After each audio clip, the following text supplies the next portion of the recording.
Hello दोस्तों, कैसे हैं आप सभी लोग। आशा करती हूँ आप सभी लोग स्वस्थ होंगे और मस्त होंगे।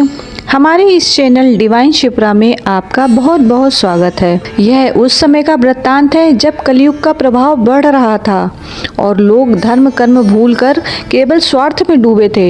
यह कथा केवल इंसान की ही नहीं बल्कि उस अटूट विश्वास की है जो शून्य से शिखर तक पहुंचा देता है। जो भक्त इस कथा को पूरी श्रद्धा के साथ सुनता है उसके जीवन के सारे कष्ट, दरिद्रता और ग्रह कलेश जड़ से मिट जाते हैं। कथा इस प्रकार है। प्राचीन काल में लक्ष्मीपुर नाम का एक नगर था जो अपनी सुंदरता और समृद्धि के लिए तीनों लोकों में प्रसिद्ध था।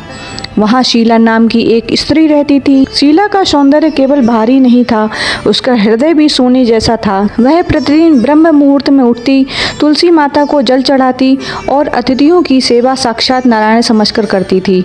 उसका पति सुशील एक कुशल व्यापारी था। उन दोनों का प्रेम ऐसा था कि नगर के लोग भी उनकी मिसाल देते थे। उनके घर में अन्नपूर्णा का वास था और भंडार कभी खाली नहीं रहते थे। कहते हैं ना, जब विपरीत समय होता है तो बुद्धि भी भ्रष्ट हो जाती है। सुशील की मुलाकात कुछ ऐसे लोगों से हुई जो अधर्म के मार्ग पर चलते थे। उन्होंने सुशील को जुए और मदिरा के चंगुल में फंसा लिया। धीरे धीरे सुशील का मन व्यापार से हट गया। वह रातों को घर से बाहर रहने लगा। एक समय ऐसा आया जिस सुशील के दान की चर्चा पूरे नगर में थी, वही आज अपनी पत्नी के गहने चुराकर जुए में हारने लगा। शीला ने उसे बहुत समझाया, लेकिन सुशील पर जैसे किसी बुरी शक्ति का साया था। देखते ही देखते महल जैसी हवेली बिक गई। नौकर चाकर साथ छोड़ गए। शीला अब एक फटी हुई झोपड़ी में रहने लगी। भूख का आलम यह था, कई बार उसे केवल पानी पीकर सोना पड़ता। जिन लोगों को उसने कभी दान दिया था वही आज उसे देखकर मुंह फेर लेते। सुशील अब उसे मारता पीटता था और घर में जो कुछ भी बचता था उसे बेचकर नशा करता था। शीला के मन में घोर निराशा छा गई। उसने सोचा, क्या धर्म का मार्ग गलत है? क्या भगवान सो रहे हैं? एक शुक्रवार की दोपहर जब सूरज की तपिश झुलसा रही थी, शीला के द्वार पर एक दिव्य वृद्धा आई। उसके हाथ में एक स्वर्ण कमंडल था और उसकी आंखों में ब्रह्मांड की करुणा थी। शीला ने उस वृद्धा को आदर सहित बैठाया। वृद्धा ने पूछा, पुत्री, इस उजाड़ झोपड़ी में तू इतनी उदास क्यों है? शीला का सब्र टूट गया। वह फपक कर रो पड़ी। उसने अपनी पूरी कहानी सुना दी। वृद्धा ने मुस्कुराकर कहा, पगली, तू क्यों घबराती है? लक्ष्मी के 8 रूप हैं। आदि लक्ष्मी, धन लक्ष्मी, धान्य लक्ष्मी, गज लक्ष्मी, संतान लक्ष्मी, वीर लक्ष्मी, जय लक्ष्मी और विद्या लक्ष्मी। लेकिन वैभव लक्ष्मी वह रूप है जो इन सब का मिश्रण है।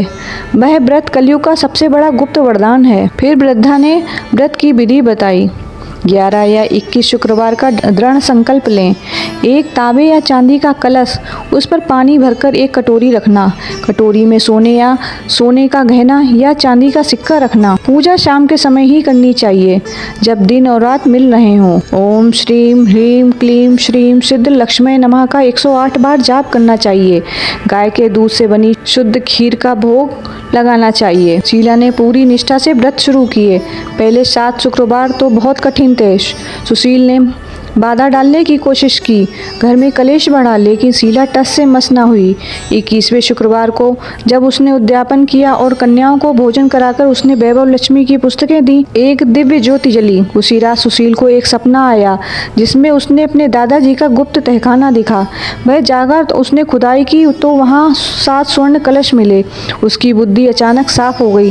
वह रोता हुआ शीला के पास आया और अपनी गलतियों की माफी मांगी। माँ वैभव लक्ष्मी की कृपा से शीला का घर फिर से स्वर्ण नगरी बन गया।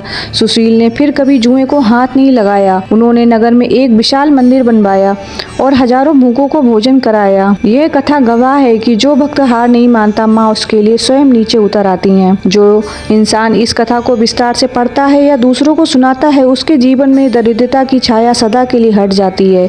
बोलो वैभव लक्ष्मी माता की जय। तो भक्तों, आपको यह मेरी कथा कैसी लगी? अगर पसंद आई हो तो लाइक करें और हमारे चैनल डिवाइन शिप्रा को सब्सक्राइब करें। राधे राधे।